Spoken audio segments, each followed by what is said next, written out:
Halo guys, kembali lagi dengan Dr. Royman Simanjuntak, spesialis bedah torak, kardiak, dan vaskuler di Royman BTKV Channel. Pada video ini saya akan membahas mengenai penanganan darurat henti jantung. Ayo kita bahas. Baru-baru ini ada kabar duka yang datang dari Itaewon, Korea Selatan bahwa terjadi tragedi di sebuah pesta Halloween. Tragedi ini merenggut ratusan nyawa muda-mudi, di mana salah satu penyebabnya adalah henti jantung. Nah guys, apa itu henti jantung? Henti jantung atau sudden cardiac arrest adalah kondisi saat jantung tiba-tiba berhenti memompa darah. Kalau tidak segera ditangani, kondisi ini bisa menyebabkan kematian.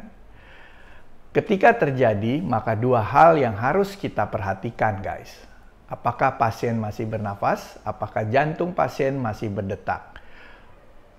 Nah, jika kita hendak menolong pasien, pastikan situasi aman. Posisikan pasien tidur terbaring terlentang. Jangan duduk, menggantung, dan jangan ada bagian tubuh yang tertekuk. Prinsipnya adalah 3A. Aman diri, aman pasien, dan aman lingkungan. Kemudian periksa respon pasien dengan cara memanggil dengan keras dan menggoyangkan pundaknya. Jika tidak ada respon, maka kita harus meminta tolong. Selanjutnya, bebaskan jalan napas dengan tekan dahi dan angkat dagu pasien. Lalu untuk menentukan ada tidaknya napas pasien, pertama dekatkan telinga ke daerah mulut pasien untuk mendengar hembusan napas dan sambil melihat daerah dada untuk melihat pengembangan dadanya. Selanjutnya ialah menentukan adanya detak jantung atau tidak. Cara mudahnya adalah mengecek nadi.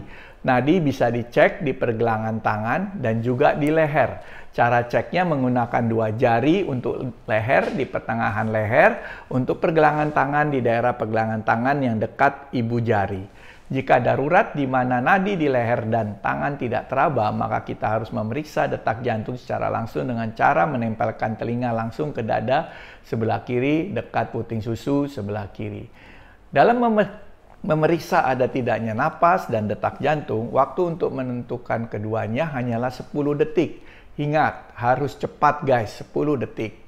Nah, jika kita temukan napas ada, detak jantung juga teraba, maka jangan diapa-apakan. Kita bisa telepon nomor darurat 119 atau 112 agar segera ditangani. Namun jika napas tidak ada atau terganggu atau terenggak-enggak, kemudian detak jantung juga tidak teraba, maka kita perlu lakukan CPR atau RJP, resusitasi jantung paru. Sebelum memulai RJP, pastikan sudah menelpon nomor darurat 119 atau 112 dan minta orang lain untuk membawakan AED, defibrillator eksternal otomatis. RJP ini bertujuan untuk menggantikan fungsi jantung yang tidak sedang memompa darah, sehingga darah tetap dialirkan ke seluruh tubuh.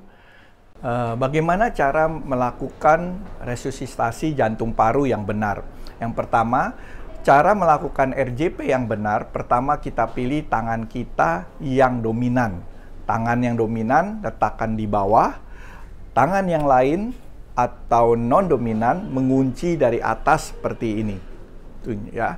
Dan setelah tangan kita mengunci, maka letakkan di tengah-tengah sternum, tulang dada, jika laki-laki sejajar dengan puting, dan lakukan penekanan atau kompresi dengan mantap kedalaman kira-kira 2 inci atau 5 cm.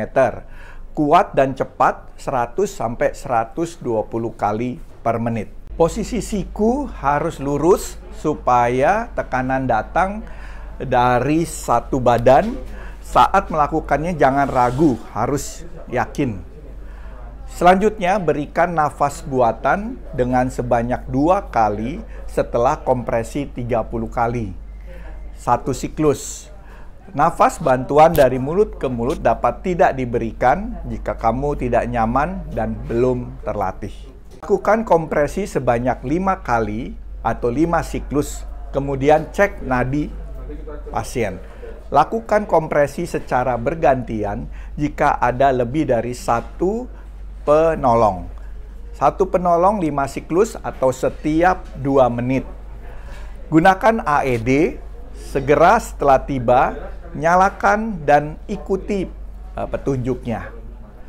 Lanjutkan RJP, berikan sampai orang tersebut mulai bernafas atau bergerak, atau sampai seseorang dengan pelatihan lebih lanjut mengambil alih. Satu hal lagi guys, ketika melakukan RJP jangan berhenti lebih dari 10 detik saat pemberian nafas atau saat bergantian dengan penolong lain, karena kondisi sedang darurat untuk peluang keselamatan yang lebih tinggi. Jadi guys, saat kita menemukan seseorang mengalami hendi jantung, penting sekali melakukan RJP dengan benar agar kita dapat memberi pertolongan yang adekuat. Halo guys, ini adalah alat-alat monitor. Kalau biasanya kita pakai untuk di ambulans, ini alat monitor. Nah, ini alat ventilator yang biasa kita pakai juga kalau pasiennya perlu segera diberi bantuan napas buatan. Ini alat oksigennya. Nah, ini dia yang saya sebut AED, Automatic External Defibrillator, ya. Mungkin bisa dikeluarkan, ya. Automatic External Defibrillator ini sangat praktis, ya, dan ini langsung bisa dipergunakan seperti ini alatnya, ya. Ini ada alat, dia punya padnya, langsung ditempelkan saja. Nah, nanti dia akan mendetek kalau pasien itu mengalami ventricle tachycardia atau defibrillator, dan dia akan shock, bisa juga dengan manual atau dia otomatis. Alatnya sangat simple. Kita harapkan ini ada juga bisa di tempat-tempat keramaian, ya, di sekolah, satu stasiun, atau di shopping mall. Ya, ini sedikit penjelasan mengenai AED. Apabila ada pertanyaan atau ide materi yang mau dibahas, boleh komen di kolom komentar. Jangan lupa untuk subscribe dan nyalakan notifikasi supaya tidak ketinggalan update-update video terbaru. Share ke teman dan keluarga kalian. Jangan lupa untuk terus jaga kesehatan. Salam sehat, Dr. Royman.